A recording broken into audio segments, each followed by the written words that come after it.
আসসালামু আলাইকুম ওয়া রাহমাতুল্লাহি ওয়া বারাকাতুহু। সম্মানিত হাজিরিন, আজকে তারাবিতে 23তম পারা তেলাওয়াত করা হবে। 23তম পারার সূরা ইয়াসিনের 33 নং আয়াতে মহান আল্লাহ রাব্বুল আলামিন বলছেন, ওয়া আয়াতুল লাহুমুল আরদুল মাইতা আহইনাহা ওয়া আখরাজনা মিনহা হাববান ফামিনহু ইয়াকুলুন।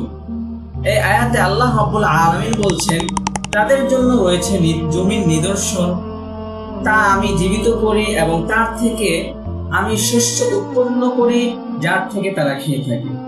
প্রিয় সুধী, এই আয়াত থেকে আমরা দেখতে পারি যে মহান রব্বুল আলামিন আমাদের জন্য কি শিক্ষণীয় বিষয় রয়েছে। মাঝে মধ্যে আমাদের চিন্তায় আসে, যখন মানুষ মরে যাবে, মাটির সাথে দাফন করে দেওয়া হবে, মানুষ মাটির সাথে মিশে যাবে, সে আবার কিভাবে কিয়ামতের দিন জীবিত হবে এবং তার বিচার হবে, এই সকল বিষয় আমাদের মাথায় চিন্তা আসে।